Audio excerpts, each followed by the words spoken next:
visit for those who are in prison, and God, the beneficiary, repays good with good. He pays good with the kingdom of God. At kung ito lamang ang pagbabasihan, kung ano ang itinuro ni Jesus, kung paano ang tao ay nakakasama sa kaharian ng Diyos, ay napakalinaw dito na sinasabing gumawa ka ng mabuti sa iyong kapwa. At ang magiging gantimpala mo sa Diyos ay pagkakalooban kanya na maging bahagi ng buhay na walang hanggan ng Kingdom of God. Colossians 3:24 to 23 to 24, God will repay each person according to what they have done. Napakahalaga ang paggawa ng mabuti. Napakalaking pagtatalo ng mga theologians, yung salvation by works ba yan o salvation by grace. But whatever your stand is, and there seems to be verses that would support both stands, malinaw ang mga itinuturo ni Jesus, at least sa verses na pinag-aaralan natin ngayon, napakahalaga ng paggawa ng mabuti dahil ito'y sinusuklian ng Diyos ng kabutihan, kagandahang loob, kasama na ang kingdom of God. God rewards good for good. And that we should imitate God and Jesus in rewarding good deeds, in rewarding doers of good. Ephesians 5:1, follow God's example. At kung ang Diyos mismo ay nagagantimpala sa gumagawa ng mabuti, tayo mga nananalig sa Diyos at sumusunod sa Kanya, ay dapat sumunod sa Kanyang halimbawa na maggantimpala din sa gumagawa ng mabuti. John 14:12, very truly I tell you, whoever believes in me will do the works I have been doing, sabi ni Jesus. Kaya ang paggawa ng mabuti, bukod sa likas sa atin sa paggawa ng mabuti, ay ginagawa mo rin bilang pagsunod sa halimbawa na ibinigay ni Jesus at itinuturo sa Biblia na ginagawa ng Diyos.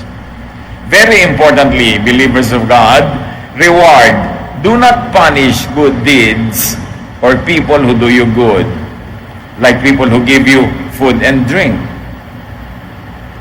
Meron mga nagbigay na nga sa'yo ng pagkain, pipintasan mo pa yung pagkain. Magrereklamo ka pa.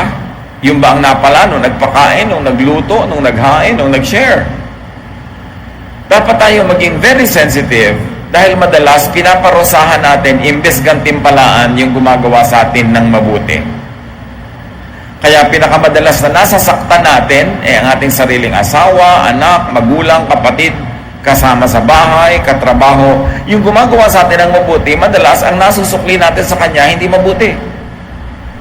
Sometimes we get too familiar with people that we feel entitled to receive good things from them, that we no longer are thankful. In fact, we become ungrateful.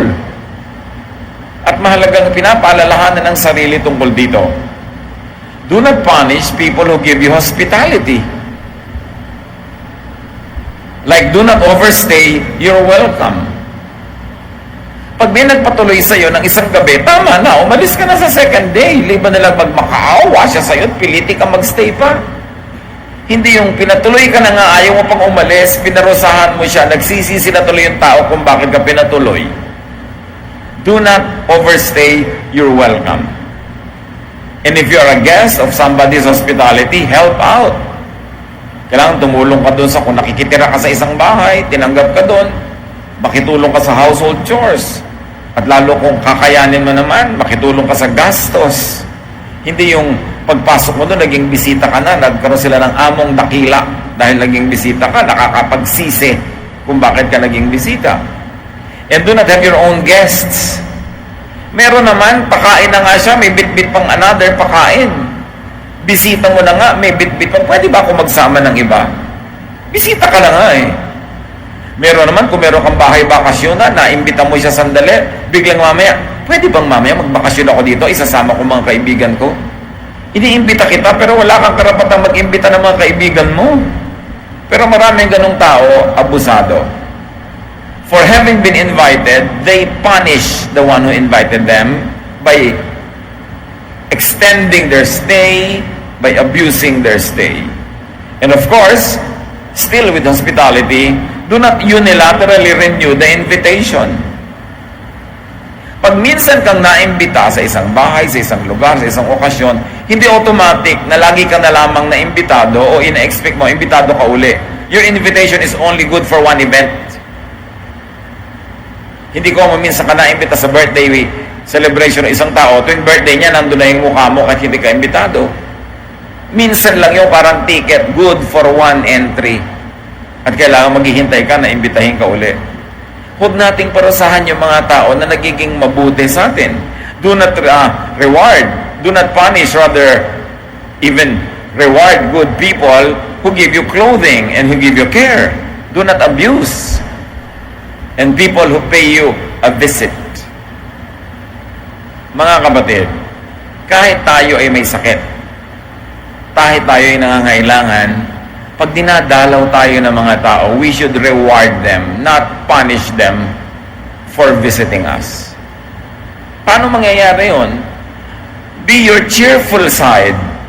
Hanggang kaya mo maging cheerful ka, and do not saddle your visitors with too many complaints.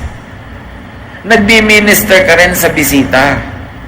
Hindi yun kukumustahin ka na lang at lagi mo na ikukwento yung sakit ng ulo mo, yung hilo mo, yung pagod mo, yung sakit mo. Hindi na makarinig ng magandang balita yung dumadalaw sa'yo. Pwede ka naman makahanap ng magandang balita. Kumusta kayo? Ay, mabuti naman, natanggal na yung hilo ko. Hindi mo lagi sabihin, kasi masakit yung tiyan ko ngayon, masakit ang paa ko. Humanap ka ng ipagpapasalamat, nakakasayang topic, para hindi naman nakakapagod kang bisitahin. Nakakapagod ka na nga, yun lang to cross the city with traffic. Pagdating sa'yo, mag-minister ka rin sa bisita. Hindi laging ikaw ang miniministeran. Kaya iba nakakapagod ng dalawin eh. Napapansin nyo ba, ang isang may sakit, minsan lang nadadalaw. At pag hindi pa siya gumaling, sa burol na niya uli ang next dalaw. Kasi nakakapagod ding dumalaw na ikaw din naman, iniagaw mo lang ng orasyon, meron ka rin nararamdaman, may problema ka rin. Tapos pagdating mo sa dinalaw mo, walang katapusang daing, walang katapusang reklamo, napakabigat ng feeling mo, napaka-negative. Ikaw din naman nangangailangan din ng pagtingin, nangangailangan ka rin ng care, kahit ikaw yung dumadalaw. Nagkataon lang na mas malakas ka ng konti kaysa sa kanya sa oras na yon, pero hindi ibig sabihin na superman or superwoman ka. So mga kapatid, pag kayo dinadalaw, isipin nyo, paano ko kaya papasayahin itong dumadalaw sa akin? Paano ko papagaanin ang kanyang loob? Hindi laging ibubuntun nyo na lahat ang mga hinaing nyo sa buhay, kaya hindi na uli kayo nadadalaw. Minister to those who minister to you. Reward those who do you good with thankfulness, with gratitude. Pasalamat. Kahit tinulungan ka at kulang pa rin, huwag sabihin kulang. Magpasalamat kang, wow, nabawasan ang mga pangangailangan ko dahil sa bigay mo, hindi yung kulang pa rin. Yung parang kahit, eto ulo ko, gusto mo, eto pa ako, etong tuhod ko, sa'yo na, kulang pa rin. Kahit anong gawin ko, kulang at kulang, so huwag na lang. Dinadala natin ang mga tao na gumagawa sa atin ng mabuti. Napakaraming mga tao, habang bata pa lang sila, mga matulungin, mababait, pero nadala, tumigas na yung puso. Nagsara na ang mga pinto ng kanilang puso sa pangdadala ng kapwa. Dapat pag may ibinibigay sa atin, laging salamat. Hindi yung kulang. Ay, kulang din lang pala, di wag na lang kitang bigyan. Reklamo at reklamo din lang, di wag na lang. Luke 17:11-19. Now on his way to Jerusalem, Jesus traveled along the border between Samaria and Galilee. As he was going to a village, 10 men who had leprosy met him. They stood at a distance and called out in a loud voice, "Jesus, Master, have pity on us." When he saw them, he said, "Go, show yourselves to the priests." And as they went, they were cleansed. One of them, when he saw he was healed, came back, praising God with a loud voice. He threw himself at Jesus' feet and thanked him, and he was a Samaritan. Jesus asked, "Were not all 10 cleansed? Where are the other 9? Has no one returned to give praise to God except this foreigner?" Then he said to him, "Rise and go, your faith has made you well." So yung pinaglalakbayan ni Jesus, border ng Samaria at Galilee, border ng mga Jews at ng mga Gentiles, or ng Samaritans. They were not even full-blooded Gentiles. They were still Jews, except that in history, they were separated from mainstream Israel. Kaya mababa ang pagtingin sa kanila ng mga pure-blooded Jews. Pero dahil pare-pareho silang may ketong, never mind kung sila ay Jew o Samaritan, pagkakasama na sila sa leper colony. Yung mga kuweba, mga lugar na tirahan ng mga may ketong. At may 10 doon na nagmakaawa kay Jesus sa pagalingin sila. At sila'y pinagaling. Takbuhan na. Uwian na yung mga tao. Ang aatupagin na nila buhay nila kasi bigla silang gumaling. Isa ang tumigil, bumuelta, nagpatira pa sa harapan ni Jesus at nagpasalamat. At sabi ni Jesus, parang sa akin pakiwari, 10 ang pinagaling ko. Bakit isa lang bumalik dito? Nakita niyo mga kapatid? According to statistics, sa 10 na tutulungan nyo, isa lang ang grateful. Huwag na kayo magtaka.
Yung siyam nakakalimot. Nalilimutan na nila kahit anong kabutihan ang gawin mo, na may siyam kang nagawang mabuti, ikasampu, hindi sila nasyahan, yun lang ang tatandaan nila.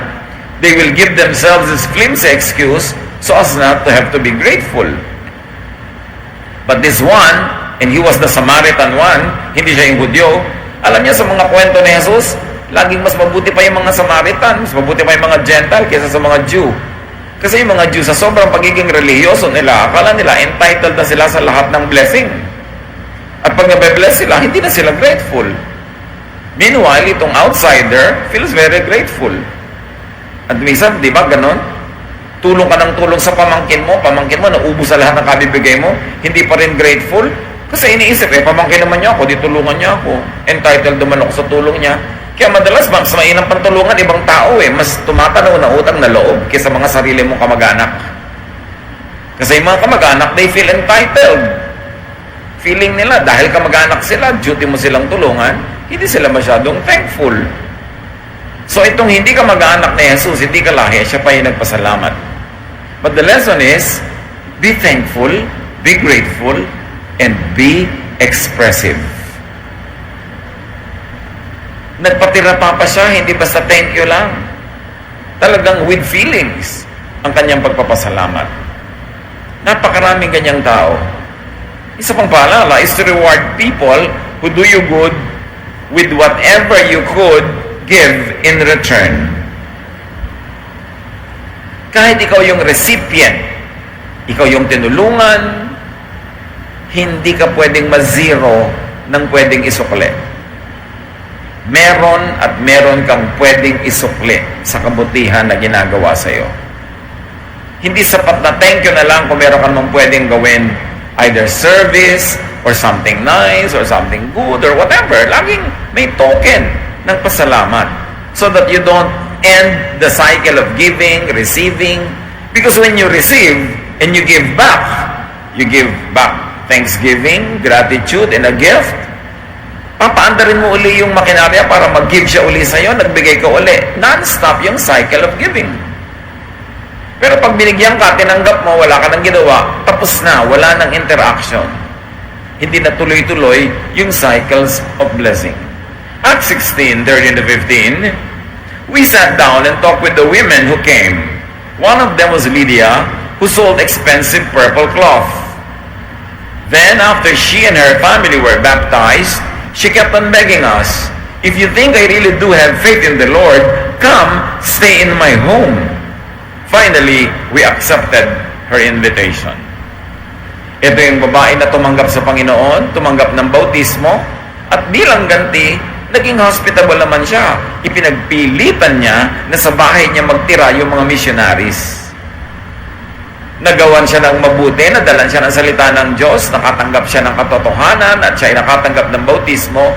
Ang ganti naman niya, iba, i-house niya, papakainin niya, aalagaan niya yung mga tao kasi hindi naman uso yung mga hotel nung araw. Napakahalaga yung ministry of hospitality. So she received something from the men of God. She gave back something. Galatians 6:6, share every good thing you have with anyone who teaches you what God has said. The other versions say, he who is taught should share all good things with the teacher. At yun ang ginawa ni Lydia.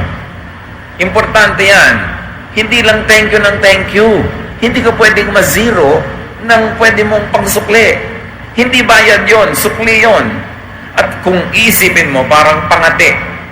Kung kayo ay lumaki sa probinsya, may mga pugad ng manok. Pag nangitlog ang manok, pwede mong kunin, pero magtitira ka ng isa. Kasi pag kinuha mo lahat yung itlog, pagbalik ng inahin, magtatampo siya, hindi na siya uli mangingitlog. Ang tawag doon, pangati. Dapat merong ganon. Kahit na yung poso, nung araw, pagkabi, ginagaod mo yung mga poso, kailangan salubungin mo ng tubig para may lumabas. Ganon din ang giving. Kailangan may ibigay ka para may lumabas. Kailangan may itira ka doon para mag-itlog uli yung manok. Hindi yung nung dumating ka, kinuha mo lahat. Wala nang natira para doon sa manok. Every good and godly person must leave something on the table for the other man or other woman. Kaya kung ikaw i-counsel, magpapa-counsel ka sa advisor, sa counselor, lalo yung mga spiritual counselors na hindi naman naniningil, walang professional fee. Aba, magdala ka man lang kahit singkamas, kahit butong pakwan, mag-gift ka naman sa kanya kahit ano. Hindi yun bayad, gift yun. Kasi ang kabutihan ay sinusuklian ng kabutihan din. Pagka nagpunta ka nga sa psychiatrist, ang mahal-mahal ang bayad eh. Bakit pagka kapwa mo mananampalataya at spiritual counselor, tinitiway-tiway mo na lang? Dapat yung mga umaattend kayo ng Bible study, may nagtuturo doon, naghahanda yun ng lesson, nagpe-prepare, magbigay naman kayo ng konsuelo. Kung ano man yung meron kayo, pupunta kayo sa Bible study, magdala man lang kayo ng merienda, o abutan nyo man lang siya ng kung ano. Halimbawa, round the world ticket. Kung ano man yung meron kayo dyan, kailangan ginagawa natin yun. Hindi yun binibili mo yung service niya. Ganon ang mga makadiyos na tao. You are always continuing the cycle of giving. Nagpapapray ka, ipinapanalangin ka, magbigay ka naman ng kahit anong man lang na token, ilibre mo man lang siya kahit taho. Yung mayroon naman siyang konsuelo para lalo siyang ganahan at lalong lumakas ang loob niya sa paggawa ng mabuti. Reward those who do you good with protection from abuse or harm by others. Halimbawa, may nagpautang sa inyo, huwag niyo na ipamalita kasi uutangan din siya ng iba. Pag may tumulong sa inyo, nagbigay, huwag niyo na ipagkalat kasi lalo lang siyang puputaktihin ng mga manghihingi. Protect people who do you good. Kung minsan, iniligtas ka niya sa isang masama, binigyan ka ng advice. Ibibisto mo ba na siya ang nag-advise?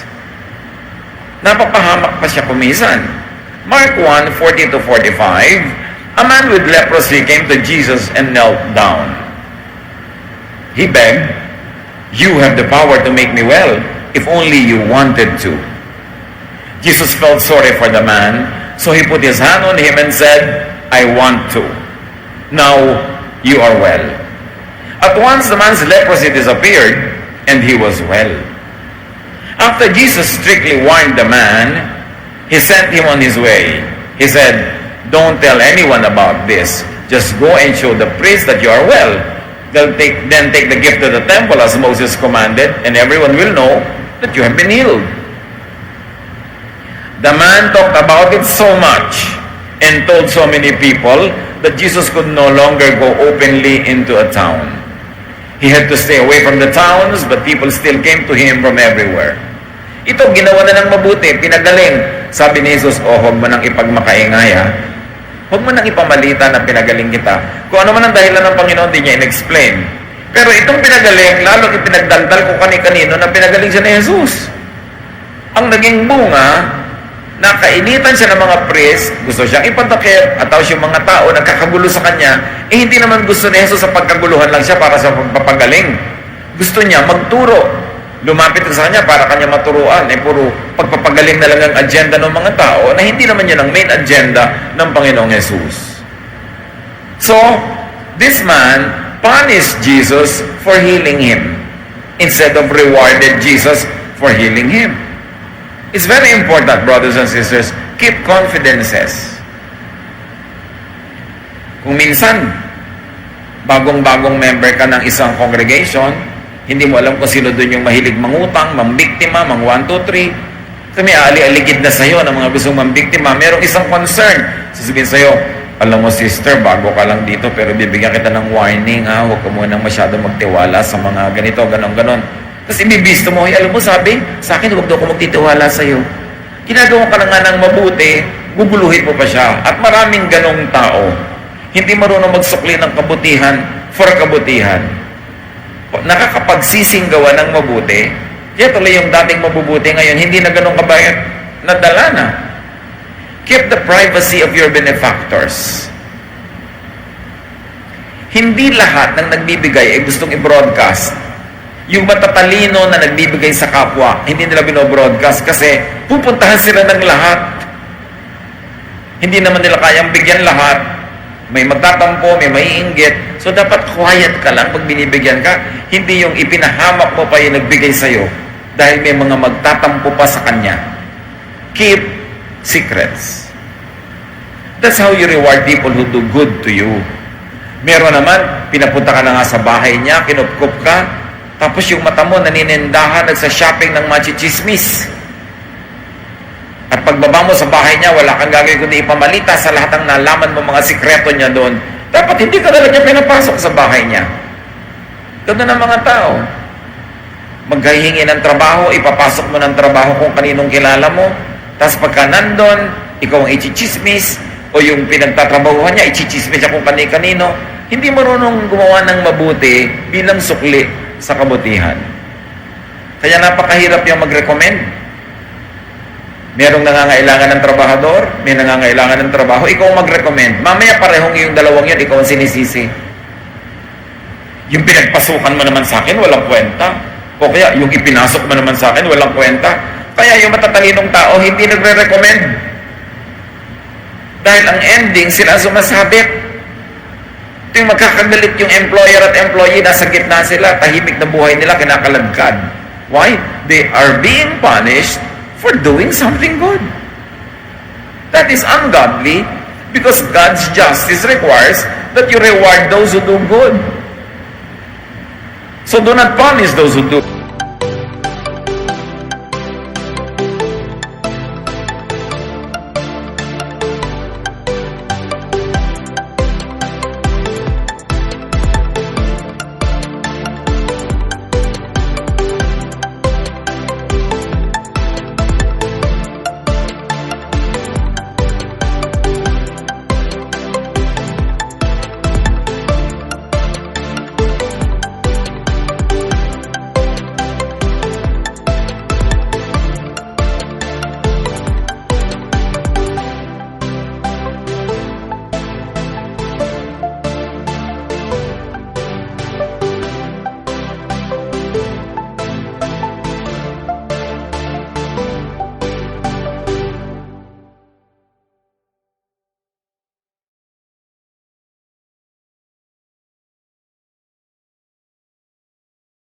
Good with ingratitude, with abuse.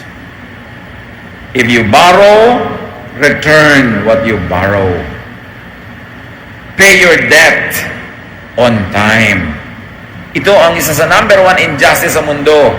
Nangangailangan ka, sa tindi ang oras sa iyong pangangailangan, may nagpautang sa iyo. Anong sukle? Amnesia.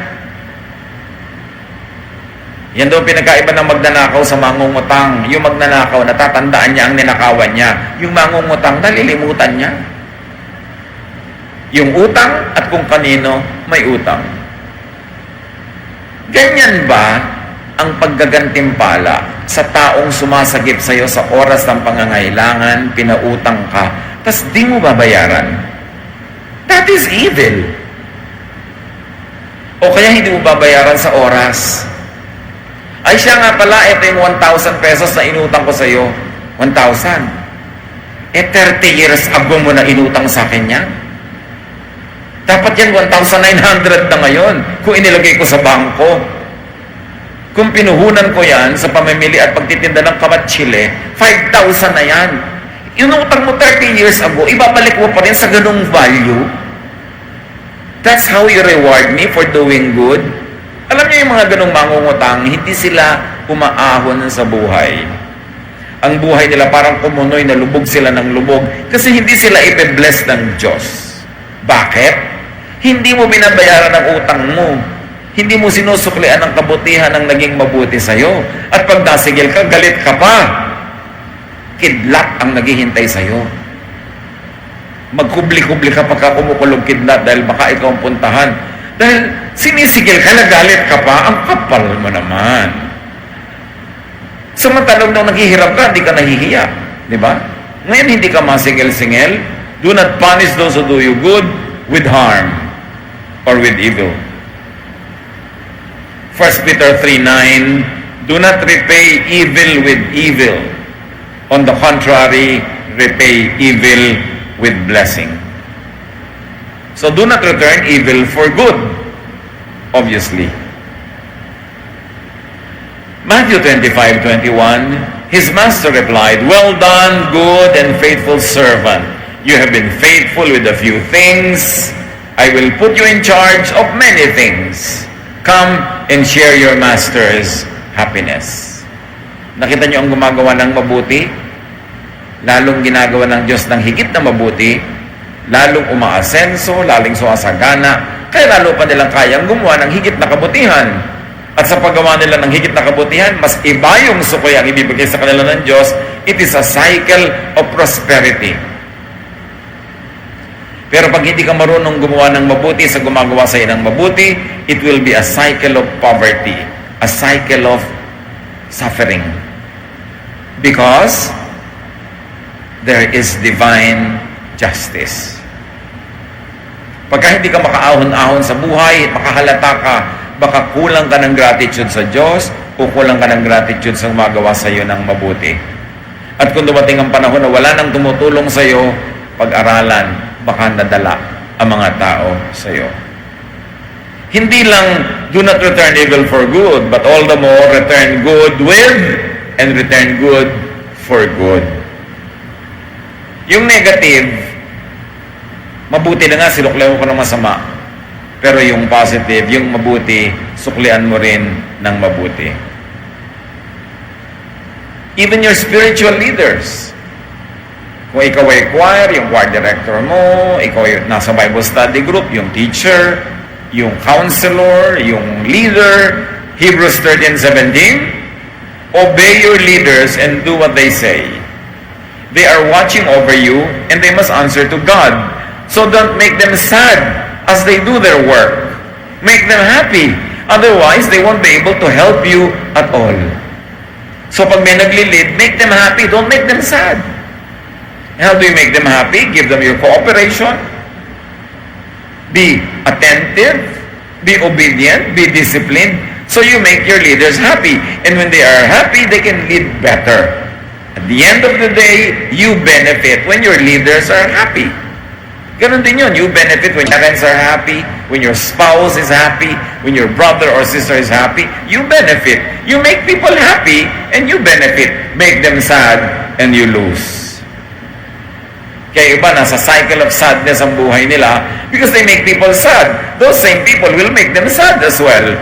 Or even if they did not intend to make you sad, they will not be capable of making you happy. Ang ending, sad ka pa rin. You harvest what you plant. It's a basic law of nature. When you make people happy, they or other people will make you happy. When you give to people, they or other people will give to you. So kung anong gusto mong anihin sa buhay na ito, yun ang itanim. Kasi yun ang aanihin. Do good to those who do you and others good. Pag nakakakita kayo ng taong gumagawa sa inyo ng mabuti o kayo gumagawa sa iba ng mabuti, encourage nyo. Palakasin nyo ang loob. Gawan nyo rin ang mabuti, tulungan nyo, pasayahin nyo, para lalo silang gumawa ng mabuti. Pero kung kayo ang dahilan kung dating mabait ay hindi na mabait ngayon, dating mapagbigay na rumamot na, malaking pananagutan nyo yun. Kasi kayo ang aani ng bunga. Huwag lang gumawa ng mabuti sa mabuti. In fact, outdo do-gooders. Makipagpaligsahan sa paggawa ng mabuti, hindi sa paggawa ng masama. Luke 6:38, give and it will be given you. Yan ang sabi ng Diyos. A good measure, pressed down, shaken together, and running over, will be poured into your lap. For with the measure you use, it will be measured to you. Gusto mong makatanggap, magbigay ka. Gusto mong umaapaw ang natatanggap, mag-umapaw din ang ibibigay mo. Dahil sabi ni Jesus, kung anong panukat mo sa pagbibigay, yun din ang magiging sukat sa pagtatanggapin mo. What you give, you keep. What you keep, you lose. Yun ang mga kabalintunaan ng spirituality. Give what you want to keep because God will give it back to you, full measure, shaken, running over. Umaapaw, siksik at liglig. Luke 6:32-33, if you love only someone who loves you, will God praise you for that? Even sinners love people who love them. If you are kind only to someone who is kind to you, will God be pleased with you for that? Even sinners are kind to people who are kind to them. Malinaw ang sinasabi dito ni Jesus. Kung ang minamahal mo lang yung nagmamahal sa'yo, kung ang ginagawa mo lang ng mabuti ay yung gumagawa ng mabuti sa'yo, nothing is impressive about that. Kasi kahit masasamang tao, mahal nila yung nagmamahal sa kanila. Pero dahil anak ka ng Diyos, dapat malampasan mo yon, mahal mo yung hindi nagmamahal sa'yo. At maski gumagawa sa'yo ng masama, ay ginagawan mo pa rin ng mabuti. Kasi yun ang tanim mo, ang aanihin mo. Importanteng maintindihan natin yun. Na magpapaligsahan sa paggawa ng mabuti, sa pagbibigay, hindi sa nakawan, hindi sa panglalamang, kundi sa paggawa ng mabuti. All the more that we should do good for good. Napakayaman ng Diyos. Napakayaman ng planeta. Napakaraming kayamanan sa mundo. Hindi lang material, kayamanang emosyonal, kayamanang spiritual. Wala dapat nasalat sa kayamanan. Wala dapat naghihikahos, nagdarahop. Pero bakit marami ang nagdarahop? Bakit marami ang naghihikahos? Siyasatin natin ating sarili sapagkat yung hindi natin tinatanggap, maaaring isa lang ang dahilan kasi hindi natin ibinibigay. Matuto tayong maging mapagbigay, mabait, mabuti, at yun din ang ating matatanggap. Ama namin, turuan niyo po kami. Siyasatin yung sarili namin para maunawa namin kung paano namin sisimulan o ipagpapatuloy yung cycle of affluence, cycle of prosperity.